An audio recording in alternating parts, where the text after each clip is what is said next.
when people of faith have the funds available to do more faith-based charitable giving, which is way down now in the last 4 years under Barack Obama. So you're saying, Stephen, if I understand you correctly, that government should have no role in caring for the disabled and the poor. It should entirely be in the hands of charitable institutions. No, what I'm saying is government should have less of a role in dictating that very thing and more of a role in helping better the economy and create more jobs, because then there'll be more giving as a result of that. All right, there's, you know him, actor, director, producer, author, Stephen Baldwin, and he owned Martin Bashir in that little exchange from the Republican National Convention. And we welcome in Stephen Baldwin. Hello, sir. Oh, my goodness. Owned Martin Bashir. Yes, you did. You did. You know, they try to, in front of your face, to your face, the left and people like him try to, you know, twist what you're saying and say, well, you just said the sky is green, but no, you said the sky is blue. And, you know, you have to then explain yourself. That's how they operate.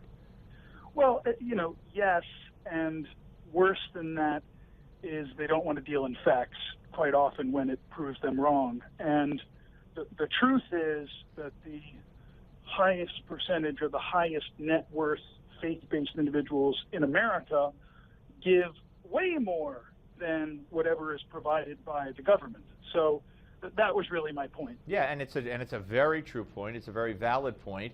And you know, and you look at the embarrassments that leak out over the course of time. It's all Biden and Gore and people like that, especially Gore, who's a very wealthy man. Look what he gives. Look what the percentage that they've given that we know about to charity as a percentage of their income. It's pathetic. But it's a pleasure to welcome you here. Big fan of yours, and I know you do radio and all that kind of stuff. And I'm glad to have you aboard. I want you to hear. We played this for Kevin Sorbo, the actor, the other day, and he went off on it. And Bill Maher, I mean, he's done a lot of disgusting, vile things over the years, and I guess it's what makes him happy, even though Sorbo said he's a very sad, lonely, hateful man. But give a listen to what he said on Friday in taking on the Bible and God and those who would believe in the Bible and God. Here's cut one. Hey, God, you know you're kind of a when you're in a movie with Russell Crowe and you're the one with anger issues.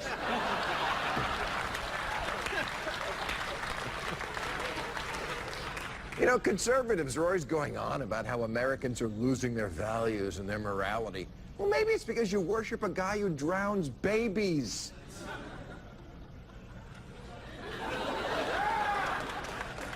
And then God's genius plan after he kills everyone is to repopulate the world with a new crop of the same assholes who him off the first time. With predictable results. He kills millions more. If we were a dog and God owned us, the cops would come and take us away. Why are we getting our morals out of this book? Why do people follow any of it? All right, now he's the main reason I don't have HBO, and Sorbo said the same thing, by the way. But I mean, should we just ignore him? Which many people have said to me, why do you keep playing that? Why don't you ignore him? Or do we need to discuss this?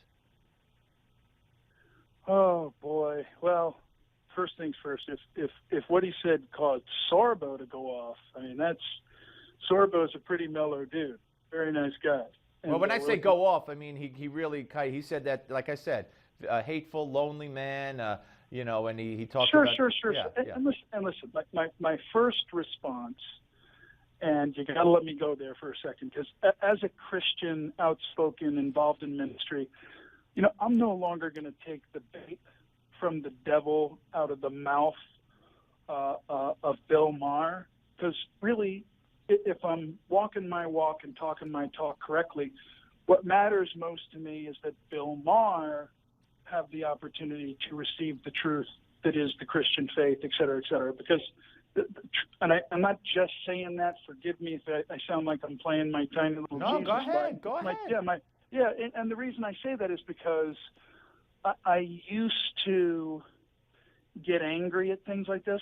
Hey, Bill Maher is who he is because he has not allowed his heart to open enough to receive the truth and the gift of salvation, which inevitably would set him free from feeling the need to say those things. That's my first response.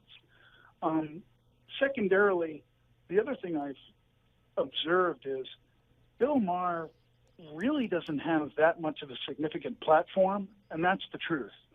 It is a small minority demographic of people who respond to him. And in the natural, I say to people like Maher, look, you wrote a check to Obama for $1 million.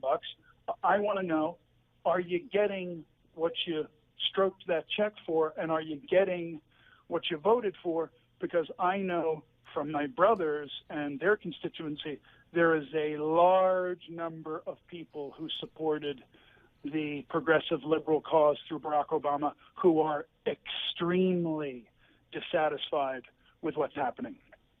Is your brother Alec Baldwin dissatisfied with Obama? No comment. Oh, no comment? Why not? I mean, he's not gonna beat you up if you say something, is he? No comment. All right. Well, let's move beyond that then. So better than to address it as you did. Better than to urge people not to have HBO, or better to ignore Bill Maher and just let him do whatever the heck he wants, in your view?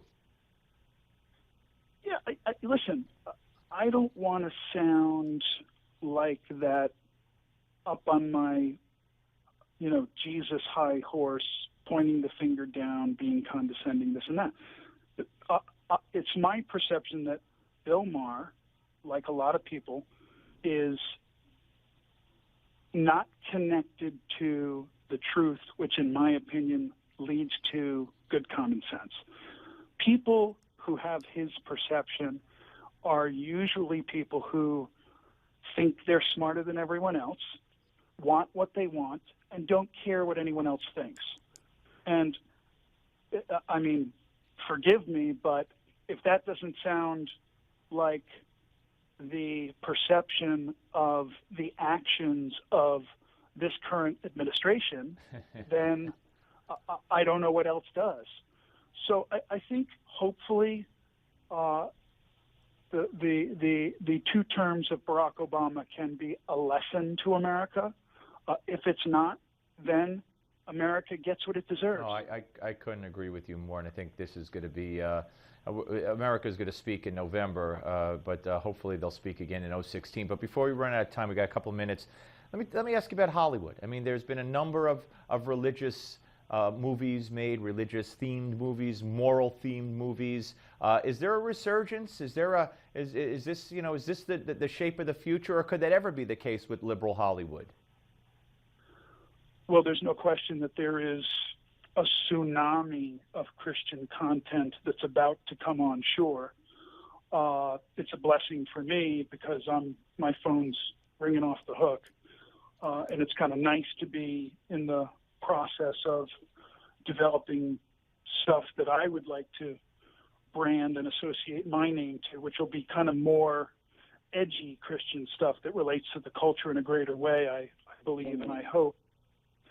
And with that in mind, on StephenBaldwin.com, I'm communicating to people and even investors and all kinds of stuff about that. But I'm really looking forward to Sorbo's new movie. I think Noah's going to be great. I disagree with the debate going on. I think everyone should go out. All of the church people and the Christians in America should go out and support Noah. Yeah. Listen, we're running out of time. No problem. Go ahead. When you're in the area, if you're in the city, set it up. We'll come back up here. We'll discuss this a lot more. And it's StephenBaldwin.com. You spell it like I really do, STEPHEN. So that means there's some chemistry there, something good. And I want to ask you about your brother anymore. Thanks so much. Thank you, Stephen. Take care. Stephen Baldwin, ladies and gentlemen, on the Steve Malzberg Show. The Steve